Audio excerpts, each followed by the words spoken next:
you've got these two really big structural influences on the market with the transition that is effectively, we're going to have lots and lots of renewable power, and inherently that means at times it's going to be dramatically oversupplied. And when it's not available, we're dependent on a fleet of assets that need to be reinvested against and replaced.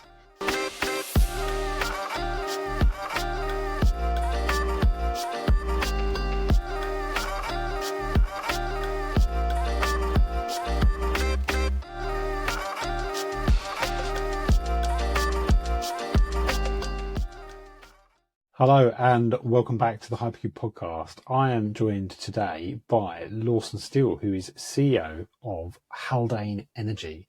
Lawson, great to see you. Would you like to introduce Haldane, introduce yourself, what you're up to, what you're doing in and across the energy sector? Hi Adam, thanks very much for having me, and great to see you too. So my name is Lawson Steele. As you said, I'm CEO of day-to-day. I'm CEO of a business called Haldane Energy Limited. And that is the latest of 3 renewable energy infrastructure development strategies that I've been involved with as a kind of founder and I guess kind of shareholder director, executive over the last decade or so. And Haldane is part of a family of companies, as I mentioned, that form part of a group called Renewable Energy that's based in Edinburgh. And I established that group of companies with 2 fellow founders a decade ago. I guess really the group is kind of, if you boil it down, we're committed to delivering the necessary renewable energy infrastructure that is required for the transition in the UK. We talk from time to time about a kind of geographical growth and looking outside of the UK, but the honest truth is we've kind of got our hands full in terms of the things that we're doing right now. I've always been fascinated by the work that you do and our interactions when we've had them. So I was delighted when you wanted to, you want to understand a bit more about myself, but hopefully the conversation can be two-way and you can share your thoughts. Now, I'm presuming that we'll go on to talk about more precisely what Haldane does and what those other companies are doing and what I've been doing within them during the course of the conversation. Yeah, definitely. I think Haldane was first introduction to the word gigawatt, which is just great chat. So we'll get into that a bit later. But I guess what I'd love to know is your story personally. How did you get into energy? And you've kind of had a bit of a journey through finance and real estate. Yeah, just what got you to this point? Absolutely. So I'm an accountant by trade. So I trained with a business called Deloitte for a number of years, and kind of more latterly I was involved in corporate finance activity. So effectively advisory that's linked to buying and selling companies. I found that organization and that work really, really stimulating intellectually. I always felt that being in practice as a consultant wasn't going to be for me. In the fullness of time, I really wanted to have a more kind of a greater sense of proprietary and kind of ownership in terms of what it was I was spending my time doing. So I guess that was always a bit of a platform to, I guess without sounding too grandiose, kind of entrepreneurialism. I was always attracted to that, to kind of building something, to the good that you can do with business and the positive influence that you can have and the experiences that you can benefit from. So my experience within the renewable space is very much driven by the partnership that I formed with the founders that I mentioned in my opening remarks. So I worked for Deloitte for a number of years. I found myself introduced to Stuart George and Oliver Milliken, who are the founding partners within Renewable Energy. We were all based in Edinburgh. I think we're all of a similar age, and 10 years ago had a similar outlook in terms of our appetite, our belief in the good that you can do with business, and probably our sense of kind of risk and commercial risk taking. And so I started working with those guys about 10 years ago. And initially we were working in real estate. And I guess ostensibly you'd look at that experience and say, it was relatively straight up and down, one dimensional. We were buying and selling industrial warehouses up and down the UK. It was highly profitable. But I think ostensibly you would look at it and say, it wasn't particularly innovative or interesting. But I think actually there was a very, very strong high conviction investment thesis that was linked to that, which has kind of been a bit of a calling card for everything we've done within the renewables.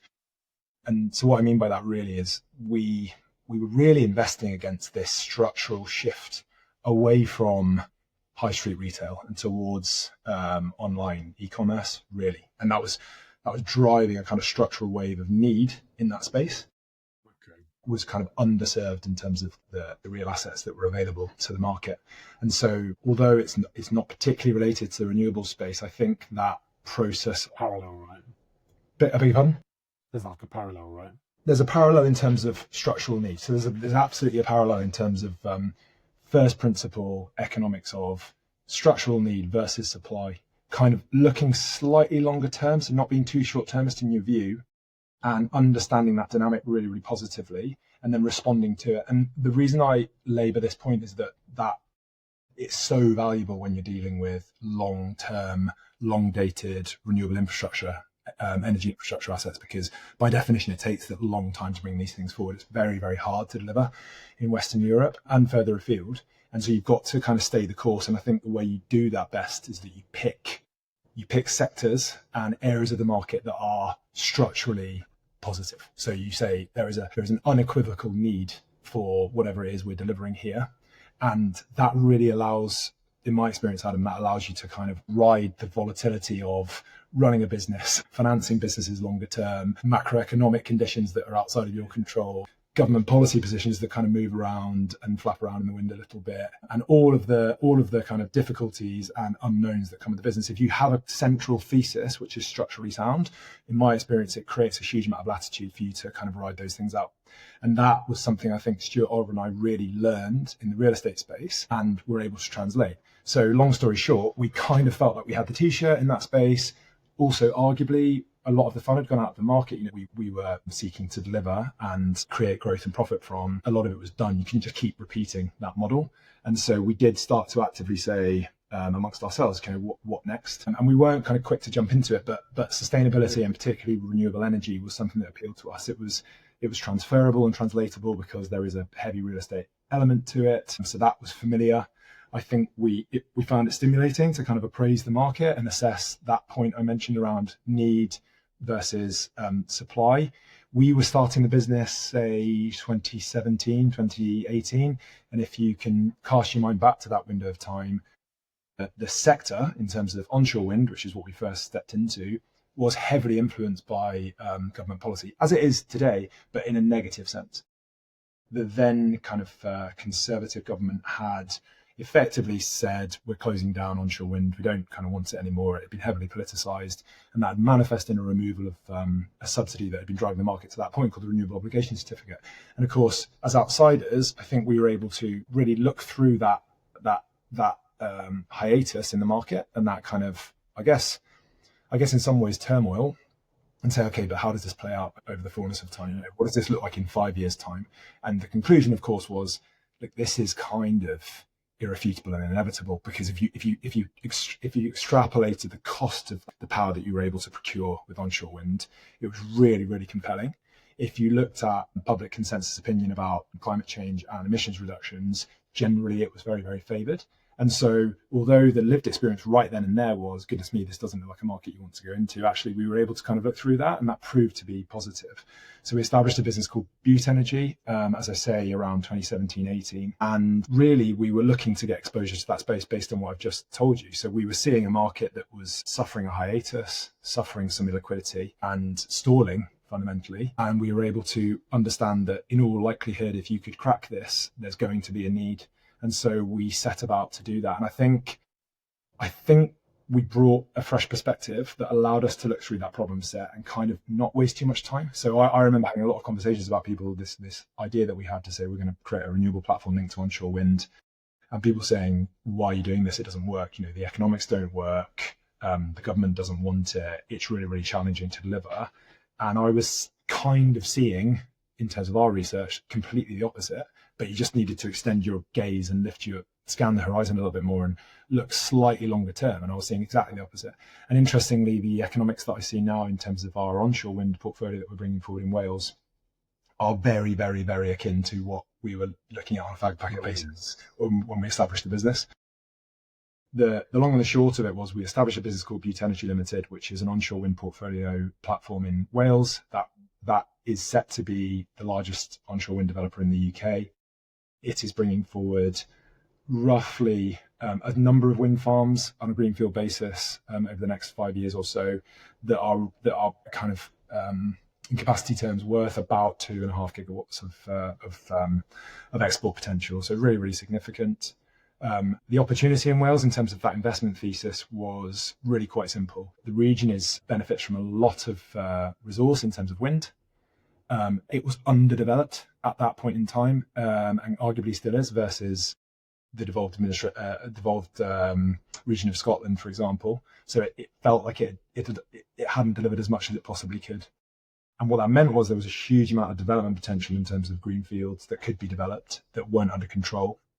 And we saw very, very positive green shoots from the devolved administration that have jurisdiction over planning efforts and energy system design in the country, at the Senedd in Cardiff, that were effectively saying we're open for business. So there was language that was emerging in policy terms that was saying things like, there is a presumption in favour of consent at some of these activities. So really, really positive, but not ratified.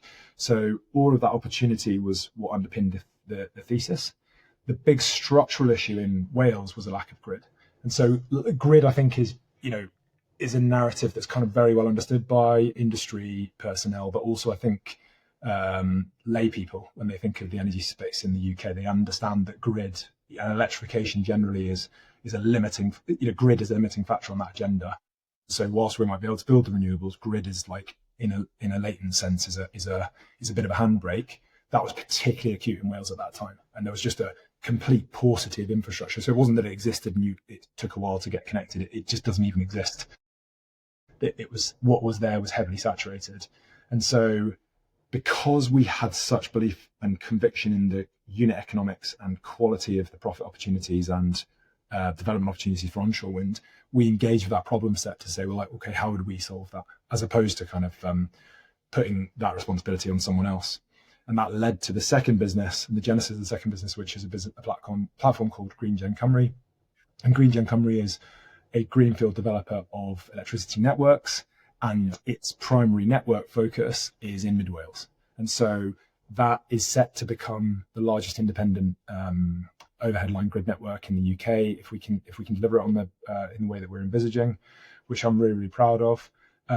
And that is subject to license regimes with Ofgem. So I spent a couple of years getting a license from Ofgem to enable that platform, which we successfully did a couple of years back. And that's very much in development activity right now, in conjunction with the sister business at Butte Energy. So those two, there's an inherent link between Butte Energy Limited in terms of its ambition to create and export renewable energy, and GreenGen Cymru in its ambition to unlock that in rural Wales, Mid Wales in particular. And so those two things occupied a lot of my time between 2015 and kind of, well, even now, I still have board presence on some of the companies and oversight from the holding company, and really, really proud of them. But in terms of my day-to-day experience, I focus mainly on Haldane Energy, which I'm sure we'll come on to talk about. And I've been able to do that because we've been able to procure a really, really fantastic executive team and team of industry experts that are kind of busy delivering those assets and taking them through planning in the traditional kind of sense. Amazing. And God, so many questions. I guess the first one for me is and kind of answered by the fact that you're on story number 3 or 4 by now, but you still that hot on entrepreneurship after having started a business and run one for a decade? Well, we should swap notes, because I'm sure you've got some scars on your back. Like, undoubtedly, the story that I've just kind of quickly portrayed, I'm sure, well, hopefully is interesting to people, but at least, I'm sure certain people will listen to that and there's a kind of romantic element to it in that, it's quite an interesting way to spend your time. It takes something out of you. You leave a piece of yourself along the road as you're kind of building it. It's really, really difficult. But I think that's when it comes back to the first principles of kind of need your belief and conviction in what it is you're doing. Like, very few people give you that much of a hand. That's the truth. You're constantly selling to people, including the team that you ask to work for you, and quite rightly, it requires, doing difficult things requires belief, conviction, but also I think followership amongst stakeholders, and those stakeholders can be members of your team, your immediate family, investors. So I've never lost that. And I still maintain it with Butte and Greengen. Butte and Greengen are very much in kind of delivery mode now, where they're in that grind day to day of delivering infrastructure in this country, and the lived experience of planning efforts and of community engagement and of political interest. And it's really, really difficult. But I still think what we're doing is the right thing. I still believe in the first principles of the economics of that business case. And I guess I've always had that sense of the good that you can do with business. Like, I'm proud of some of the things we've done. We've created a lot of high skills employment in regional parts of Wales, Cardiff, in Edinburgh, long term, well paid jobs. And that's something I'm like super, super proud of.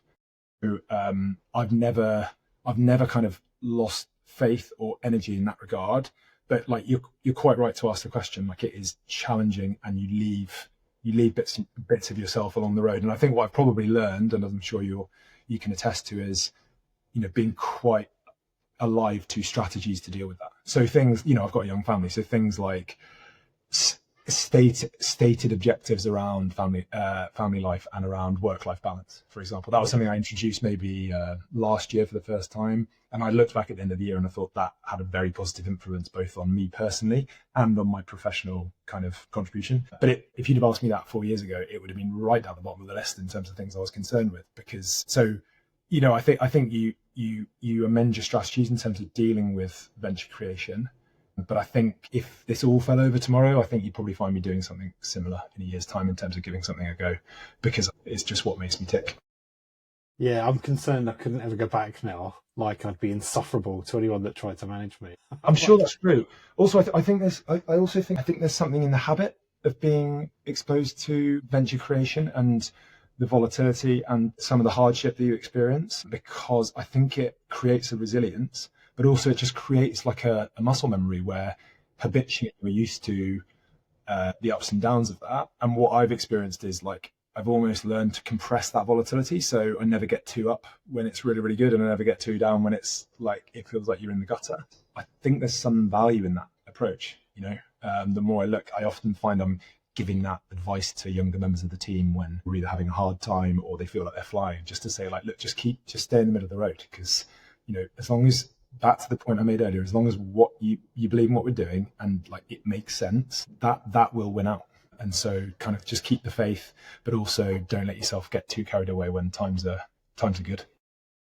Every silver lining has a cloud is like one of my favourite sayings. I'm banned from staying in the house, but I take the opposite of just always be really down in the dumps about everything, and then you can only be positively surprised. But I totally get it. But I think energy is a bit like that, in that everyone's quite reticent to do anything, and it's a bit like, it's a funny sector. It's a funny sector because I think, well, maybe not energy, but electrification is still kind of relatively nascent if you look at it. Like renewables in particular, like it's a few decades old, and I recognise your sentiments. Like, I do sometimes think the industry suffers with a bit of groupthink, whereby I sometimes think it's not curious enough. It could be more curious. And I also sometimes think it kind of butts into, well, that's not how things are done, or that looks quite difficult. And that we should challenge that and always kind of push and say, well, why? And I do, kind of controversial figure at the minute, I think, Elon Musk. But, some of the things I see in terms of the problems we're trying to overcome with Haldane, I kind of do think, what would someone like Elon Musk do? And he wouldn't take no for an answer. And I think there's quite a healthy way to approach things. Just say, unless you tell me it's impossible, can we just kind of tease this thread, and can we kind of engage with this problem and look to test it? Because we've done that periodically. We're doing it at the minute with Haldane Energy. All of the opportunity is driven by the fact that you're doing something different. And if you're doing something different, no one's done it before, and they're new frontier and new ground. So you can't expect a boilerplate approach. You can't expect a manual.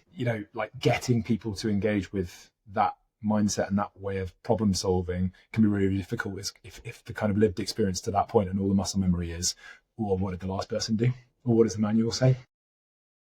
And I want to get onto Haldane's story, but just final example on that. So we had a customer that we were talking to lots of them, had big engagement from across the business, and there was this really hairy problem. And It just got to the point and was like, no. And then we proposed a solution, and a very senior technical person said, no, we've had the experts see and we've been told this is too complicated and it can't be unpicked, blah, blah, blah. And I was just like, did a human build it? Or did you inherit it from the gods? Or was it discovered at the bottom of the ocean? Like, I feel like this is an IT system. Humans built it. It might be hard work, but it could definitely be done. Absolutely. And I get that, the group thing, like what's been done before.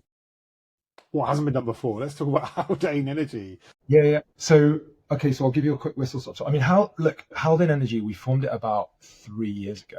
The honest truth is it's moved around a little bit as a kind of investment thesis, but it was conceived off of the back of questions around the energy system and what it looks like in the middle of the next decade. So what we were saying, if you think of our experience, right, we had this idea around renewable energy and a large scale portfolio of onshore wind.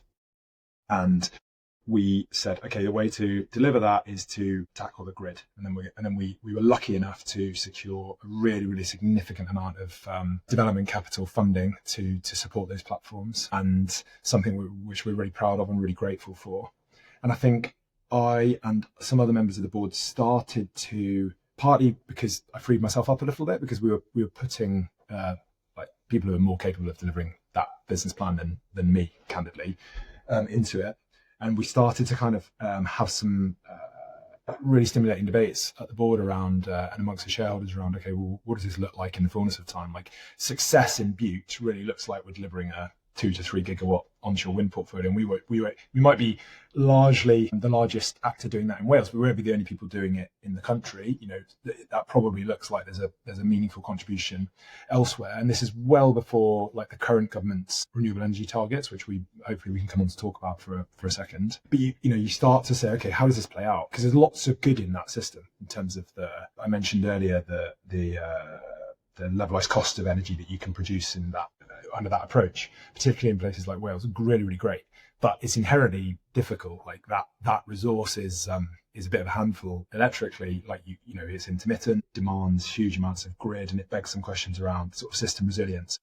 So really, we started to kind of concern ourselves with that. And if you look at that problem set, some things start to emerge, and there are kind of two North Stars that we're responding to within Haldane Energy. So if you look at that energy system over 10 years' time, this increasing penetration of renewable energy is going to lead to a kind of structural oversupply. Nothing particularly new, but bear in mind I've been looking at this stuff for 3 years, right? So it's kind of, there's more of a kind of public perception around that problem now, but I still don't think it's quite grasped and understood in terms of the nature of that problem in 10 years' time. So really what we're forecasting in terms of our internal analysis and some of our kind of research house partners is that if the government gets anywhere near its renewable energy targets, which effectively have taken that problem set that I just mentioned, just accelerated it and magnified it, and I think it's to their credit, if I'm honest. Like, they are the Secretary of State, that agenda is heavily politicized at the minute, but I do think in the fullness of time, when we're talking to our grandkids, that position will be looked upon favorably. I think history will look at those decisions that they're making in terms of backing renewables, harnessing our natural resources, driving down the cost of that procured energy rather, that will be looked upon favorably. But the cost of the delivered energy, so fair enough, you can produce it cheaply when it's available, but like how do you handle it, given that it's intermittent and it's spatially quite spread out? Provided we can solve those problems, I think those decisions will be looked upon favorably. The government targets and commitments have just accelerated this problem. You're going to see in the middle of the next decade a kind of tenfold increase in those periods of time whereby power on the power system, electricity, is just fundamentally oversupplied. And at the minute, what you're seeing is that's borne out in a really acute sense, in a spatial sense. So you're seeing like offshore wind farms in northern parts of Scotland you're not capable of harnessing all of the power that you might like because it can't be moved.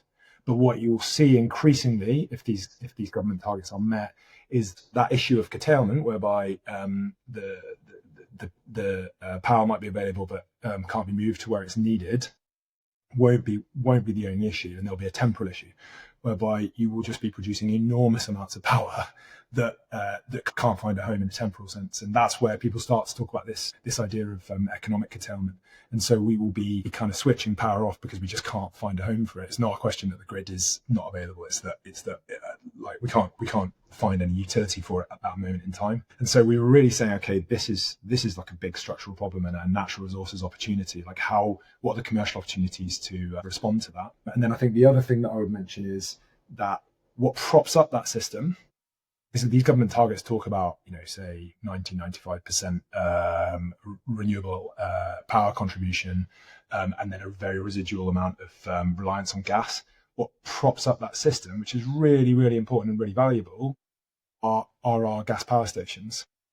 And of course, they are kind of, on a headline basis, deemed untenable in the fullness of time because they're unabated in terms of their as emissions producers. It's unabated and it's deleterious in terms of that climate agenda. But I think it's begun to be introduced in terms of the conversation, but we are very, very dependent on those power systems. So it's sort of asymmetric, right? Whilst the government and society is saying, let's back renewables, the nature of how reliant we are on that 5 to 10%, if that's where it gets to from gas, is sort of asymmetric in the sense that, like, without that, the system falls over. If you then dive into that reliance on the gas, those assets are really rapidly reaching the end of their useful economic life. So a lot of them were delivered in the latter part of the last century. There was a development boom, and we haven't delivered large-scale new power plants at scale for decades, and that's going to begin to bite. So you've got these two really big structural influences on the market with the transition that is effectively, we're going to have lots and lots of renewable power, and inherently that means at times it's going to be dramatically oversupplied. And when it's not available, we're dependent on a fleet of assets that need to be reinvested against and replaced. And when you start to look at both of those problems, hydrogen as a fuel source and as an energy store start to look quite interesting. So I think inherently people look at hydrogen and oh goodness me, it's quite difficult to handle. It's relatively inefficient when you're taking an electron and converting it into a gas, then converting it back into an electron to put back on the system. But you have to kind of consider those constraints within the envelope of the problem set. And the problem set is going to be multi-tens of terawatt hours of oversupplied power that can't find a home. It's like big wastage and big opportunity, far, far bigger than what we're experiencing at the minute. Far bigger, really openly, than some of the traditional technologies can cope with. So I think notionally people might think, well, let's just build more batteries, but like that doesn't work in terms of the nature and volume and size of those energy opportunities. And then we have to replace these gas fleets. So thinking about hydrogen, you start to say, look, I can solve both of these problems with infrastructure. And so that is basically the Haldane Energy business plan in a kind of nutshell. We're looking to deliver very, very large scale, what we call hydrogen LDES assets, so long duration energy storage assets. And it's a real mouthful, but if you step right out of it, think of them as kind of very, very large scale, very, very versatile, very cost effective within that paradigm, cost effective means of storing power. And so they're kind of like large batteries. So what we're envisaging is pieces of infrastructure. It's an infrastructure development play in the same way that Butte Energy and Green Gen Cymru were and are. We're looking at the traditional activity of kind of finding sites, designing things, bringing them through planning, taking an FID, constructing, then energizing.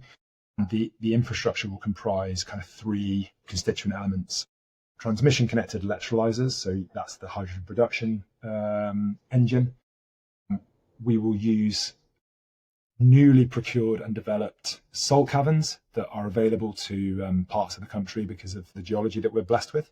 So these are caverns that you can create roughly a kilometre to a kilometre and a half under the ground in where the geology is available, and they're very well suited and kind of proven as a technology type to store gases such as hydrogen under pressure. And then the third constituent part is CCGTs, so new power stations that are capable of being run on hydrogen. The means by which we kind of deliver those different constituent parts is something we're actively kind of working on and wrestling with, because there are a number of things that need to happen to bring that forward. But in a nutshell, that is what Haldane Energy is looking to do. And it is large in terms of the gigawatt scale appetite and ambition for the portfolio. We're talking about tens of gigawatts of export capacity in terms of the power stations and the electrolyzers. But that is informed by our analysis of system need. So we've spent a huge amount of time appraising how that system is going to look, how it's going to behave, what is going to be characterized by, and therefore then responding to, okay, well, commercially, this on merit is the best way to respond to that. And this is what needs to happen to enable it. And so over the last 3 years, I've kind of spent a lot of time in the analysis of that. More latterly, we've started doing conversations like this, where we're breaking cover and starting to speak to people about our plans. And we are actively engaging with landowners up and down the country to secure kind of development rights to underpin the delivery of those assets. Hopefully that makes sense. If you look at, so we have some commercial arrangements with OEMs such as Siemens Energy, which we're really proud to have. And if you look at their R&D campaign and their commercial offering in terms of the units they're looking to produce, they have been working for a number of years on hydrogen readiness. And because they're drawing similar conclusions to us, because they know that any jurisdiction or area that has kind of carbon budgets or statutory targets, like the likes of the UK, but that's true of the continent as well, and it was true of North America until recently, saying, look, ultimately we want to phase out gas. But anyone that is familiar with the power system or electrification, or indeed your world and AI, recognizes that the demand for electricity is not going to go away. It's likely to grow. I think there's inevitability there in terms of that being the right thing, both in terms of what society needs, but also economically, in terms of the cost of what it is we do as a body of people.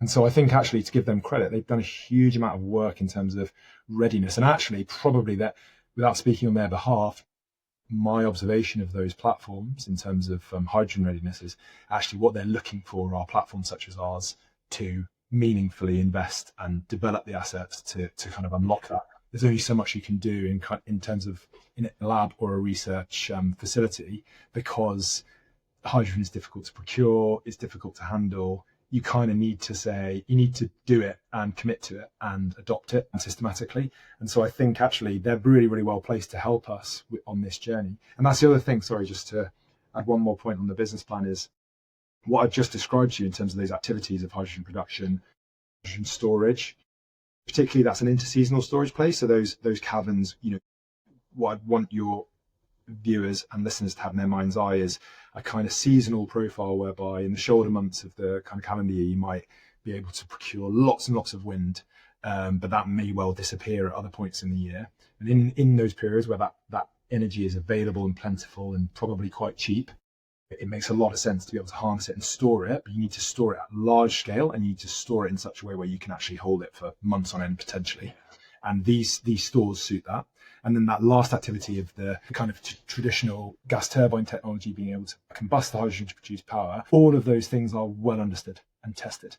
Salt caverns are used for hydrogen storage in the UK and on the continent, but typically they're used for methane storage, natural gas storage, but it's really well understood. Electrolysis at scale is well understood and has a very mature technology readiness level in terms of the commercial lens on that. And these power stations, as I mentioned, the likes of Siemens Energy have poured significant time and money and effort into proving concept around hydrogen readiness. And so the beauty of the concept is, although it's kind of very new and kind of quite progressive, it doesn't represent oodles of technology risk. It's not like you're stepping in and saying, well, let's do this first of a kind activity. Really, I think the smart thing that business plan is doing is stitching together recognized things systematically and within a system that needs them and that will benefit from the utility of using them in that way, rather than saying, well, can we produce hydrogen at scale, or can we store it, or can we combust it for power?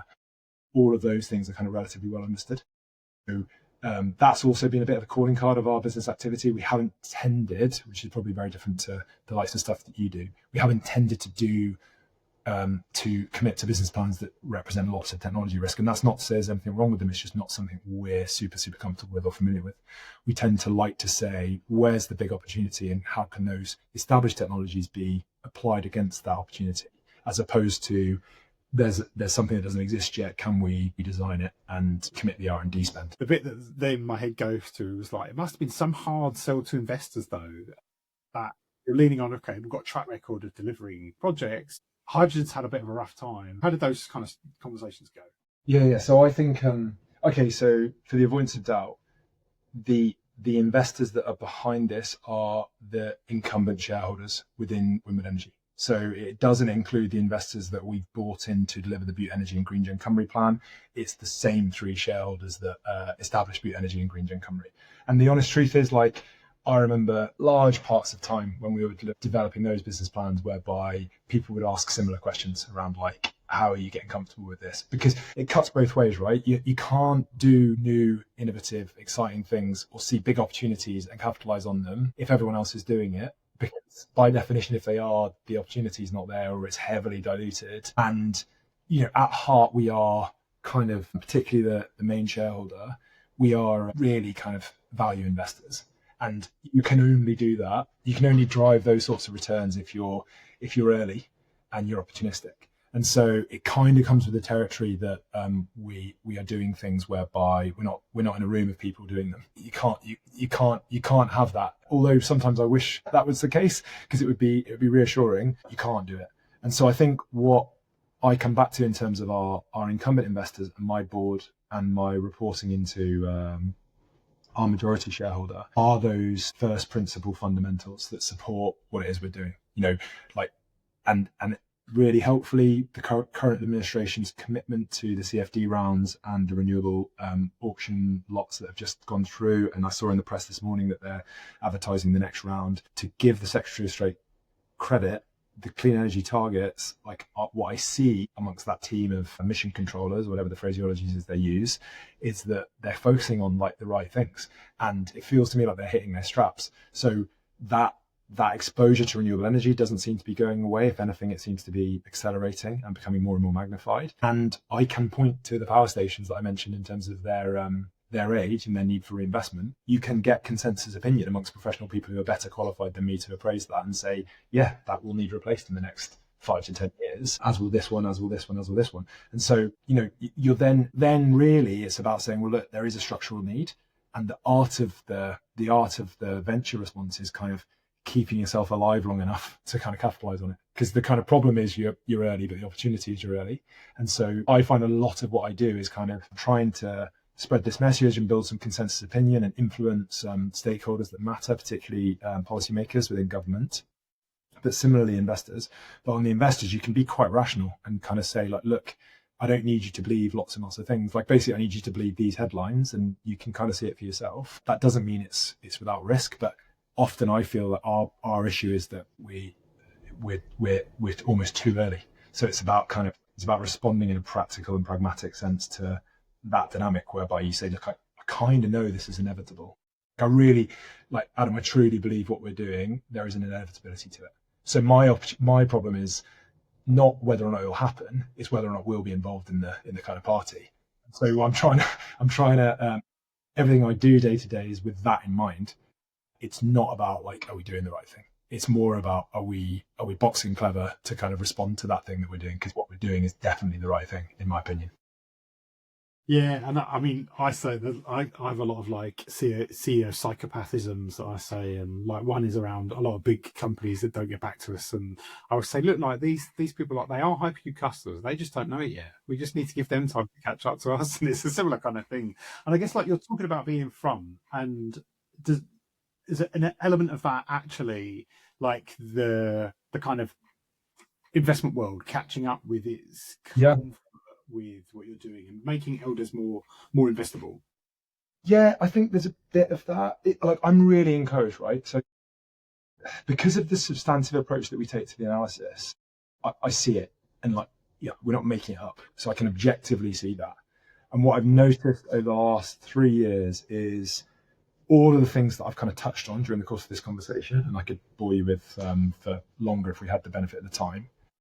There is a kind of gradual awakening to each of them. And that's not, like, I'm not sort of saying, look how clever we are. It's just the fact of, like, we spend all our time doing this, and most people don't do that. They're concern themselves with an array of different things, particularly investors. And actually their challenge is kind of like, well, if I'm allocating capital, where do I allocate it? And so that's the playground that we're playing in. We're sort of saying, look, you should come and invest in this. But what I have seen is an awakening. So I've seen a recognition of that economic curtailment point I mentioned. So there is going to be a real structural issue with just out and out oversupplied power. and finding a home for that must be really, really beneficial. And then you say, okay, well, what technology is available for me to do that? And what's the most cost effective? And so I'm seeing all of these things trend very, very positively. And I'm seeing government policy trend really, really positively. And the frustration I have is I want it to be quicker. Of course I do. But I think it's futile to expect it to move. It's going to move at its own pace, right? So I can speak to people like you, and I can bang the drum, and I can tell everyone that, spread this gospel. But the reality is, what I'm seeing is objective, and people will draw those conclusions. It's just a question of like how long it takes.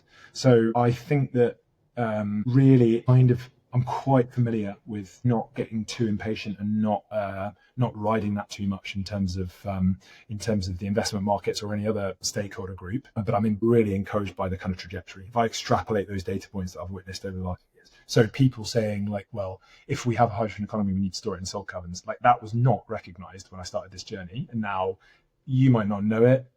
Lay people on the street might not know, but anyone in the space that has any sort of interest in hydrogen as a fuel source for power recognises that.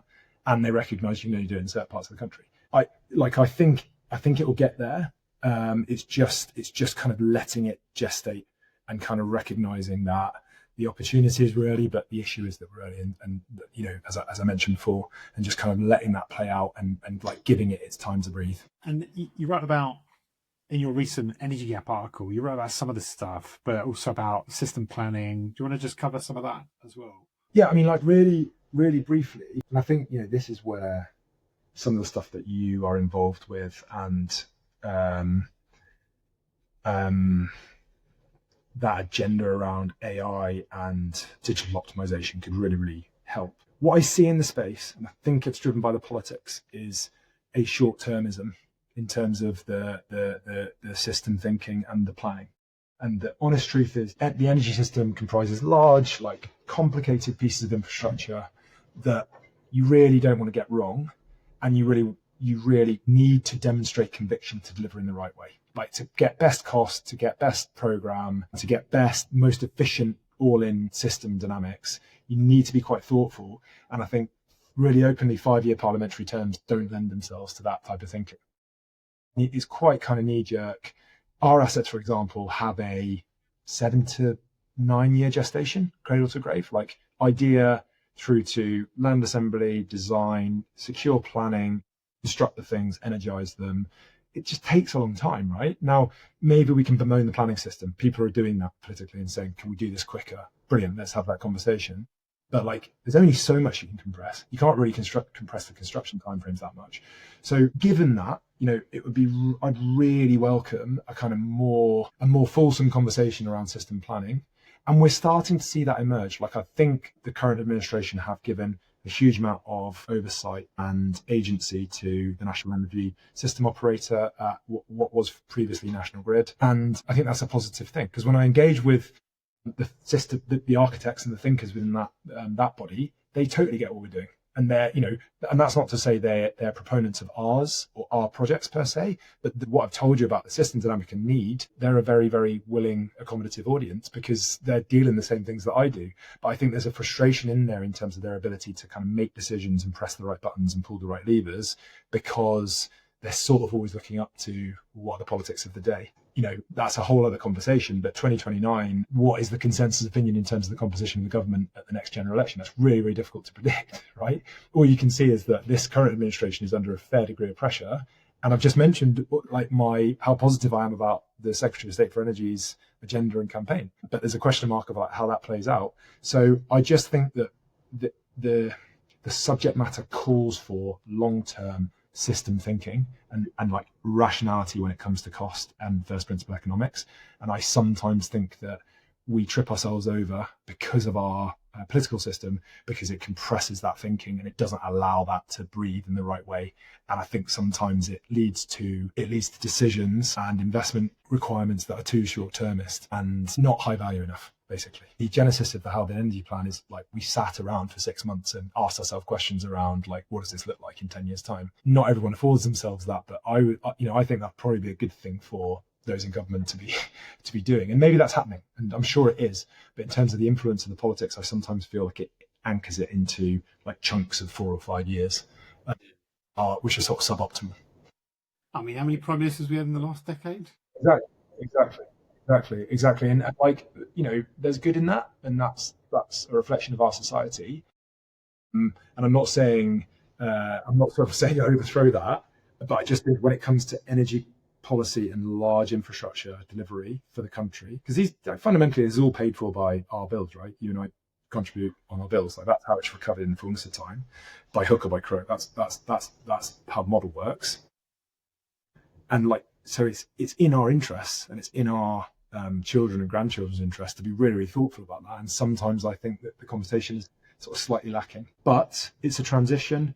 I'm increasingly encouraged by the feedback that I get when I table this agenda and this plan with through media such as this, but other conversations, roundtable conversations, and I think we'll get there. I think it just feels at times a bit short-termist and a bit messier than it could be, but so are we. Yeah, well, I can't let you go without asking about AI. I mean, see, from someone that's now on their third business developing infrastructure assets, where do you think like we should be pointing the latest and greatest tools and technologies to make a real impact? My goodness. So like, I'm not qualified to talk about this. You are you're better qualified than me. And I think, you should respond, but I'll just give my like lived experience over the last 3 to 6 months. And it's sort of slightly blown my hair back in terms of what I've seen going on in terms of the power of some of these tools and what they're capable of. So the observations I've had are, goodness me, like I became an analyst at a corporate finance house and provided kind of support through like intellectual capital to businesses. And some of the stuff I was doing, you can do like in the click of the finger now with some of these applications. So it's sobering in that regard when I look at my kids and the experience I had, because I don't necessarily think that will be available to people in 5 years' time, maybe even less. So that's been really, really interesting. Think of our energy system and its inherent inefficiency and some of the points I touched on, but like you overlay policy decisions, investment decisions, the nature of the transition and how much of a handful these things are to manage and move around. I'll give you an example.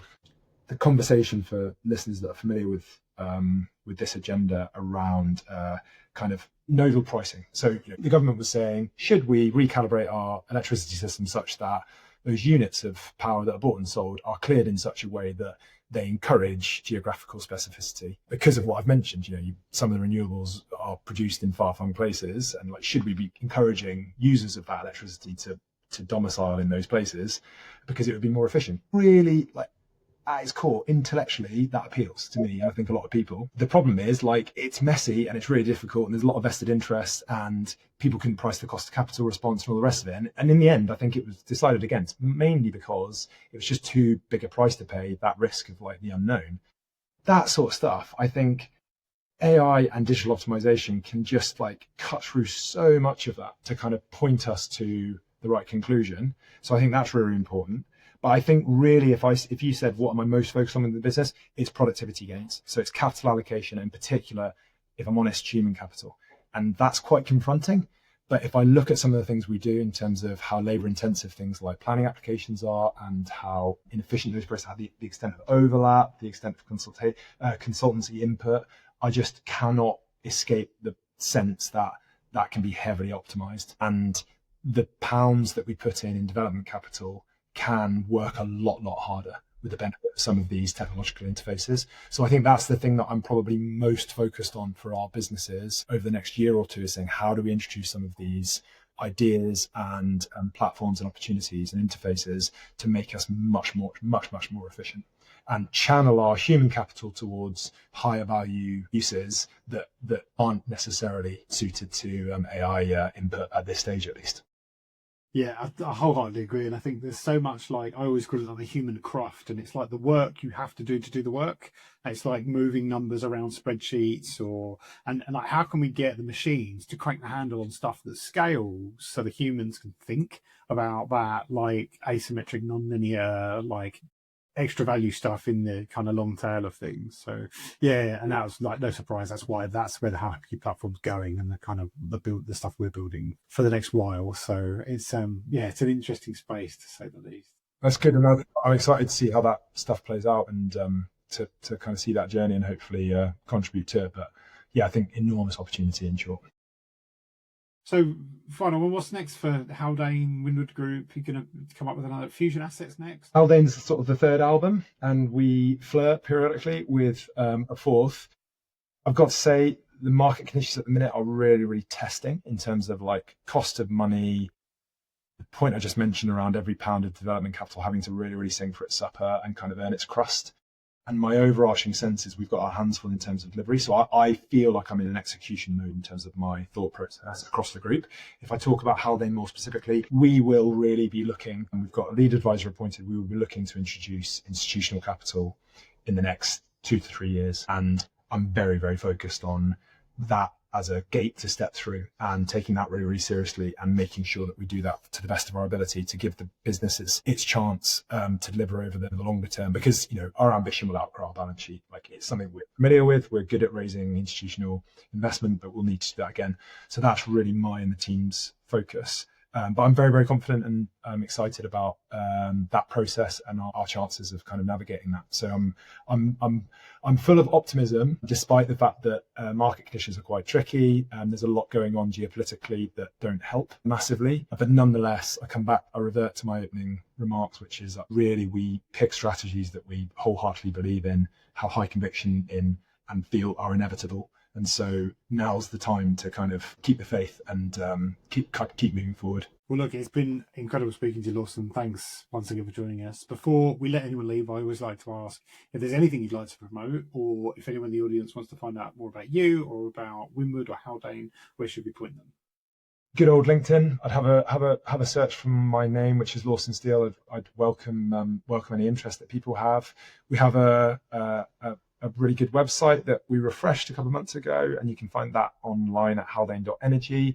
And then the team we're kind of maturing our social media output. So most of that channels through LinkedIn, but you'll see increasing amounts of media that we're producing in terms of our thoughts on the sector, our plans for the business, and that tends to be really well received. So I'd encourage people to kind of get online and follow us. Well, I wish you all the best, and I look forward to hearing about how it all plays out.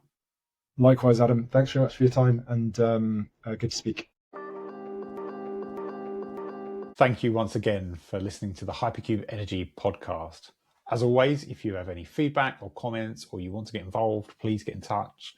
And if you want to find out more about what's happening in data and AI across the energy sector, please join the Beyond Energy community. And I look forward to speaking to you soon.